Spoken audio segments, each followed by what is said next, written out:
sky. No one wants to fall out of heaven.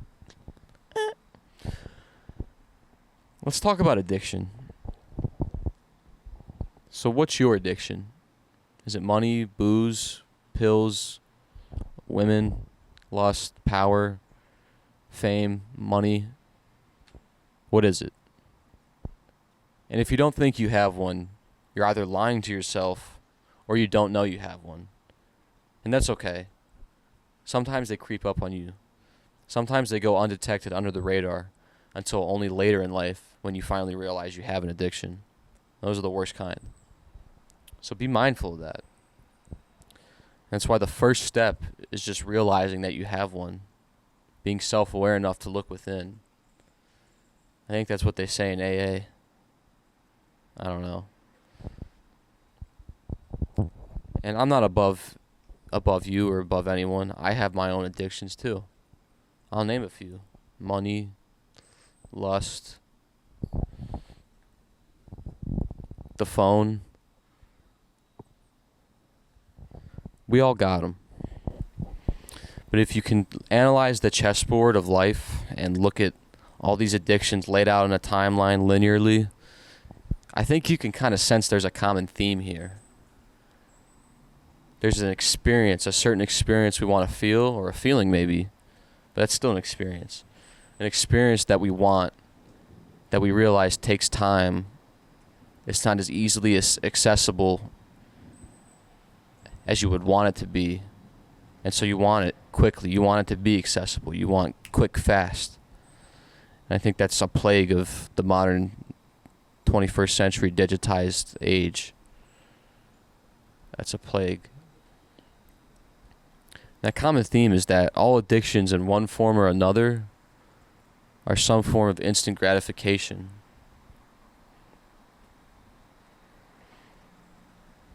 The myth of instant gratification. It's funny, that's a word or a phrase, whatever.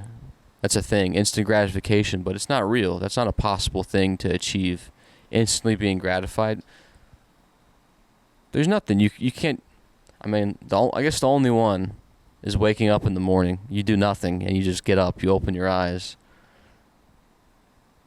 That's instant gratification, but to be gratified with anything, you have to kind of put something towards, move something, push the needle towards being gratified. You can't just do nothing and instantly be gratified. It's more like little effort put in for gratification. We all know existence is complex, unnerving, and downright uncomfortable sometimes. But it can also be rewarding, fulfilling, beautiful, and prosperous. It just depends on how you look at it. And a lot of us look at the former and we fixate on that, and that can lead us to kind of feel this depression, this certain type of depression. And that depression, it stems from the fact that you know you need to be doing something or working towards something, but you're not doing it for one reason or another. And why that is, I don't know, because it's case by case. It's relative to each person.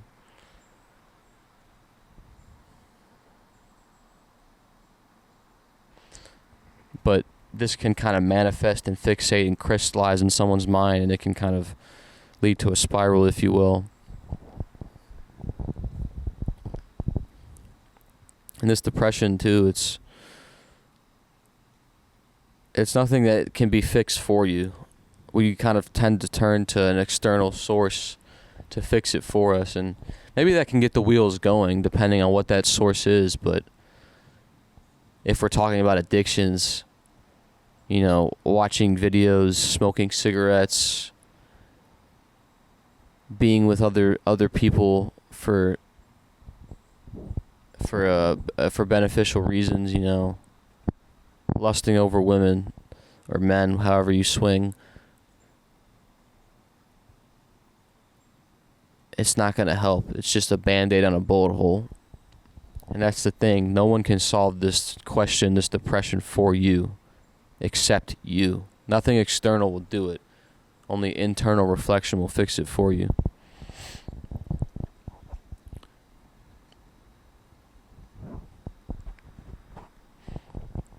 And all great things take time.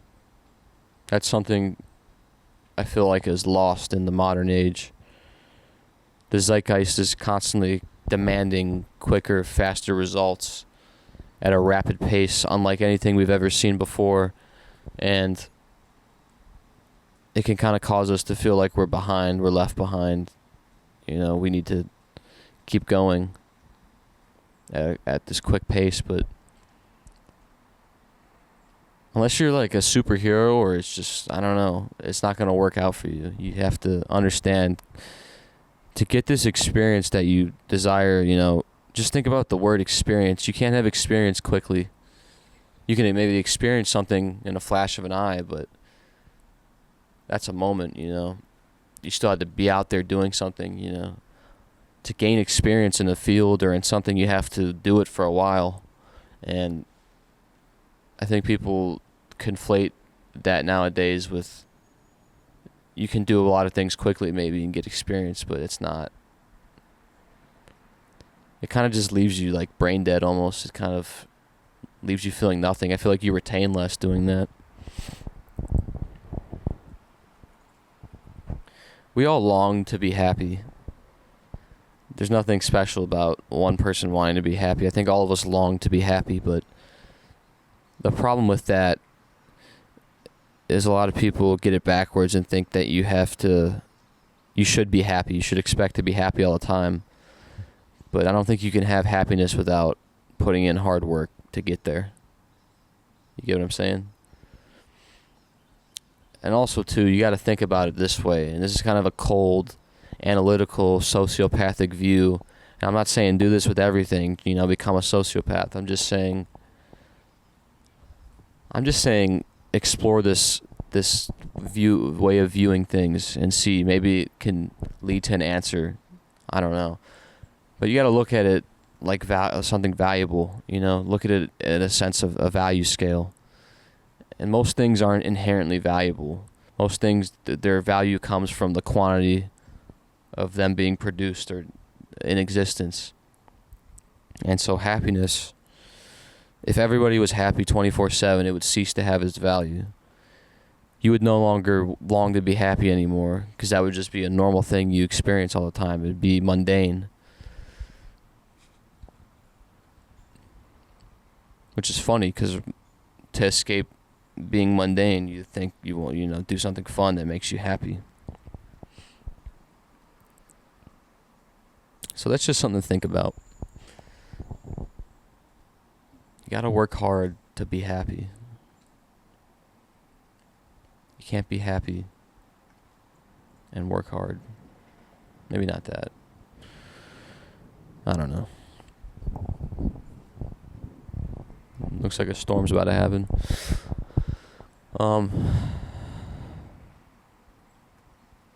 So I'll leave you with this.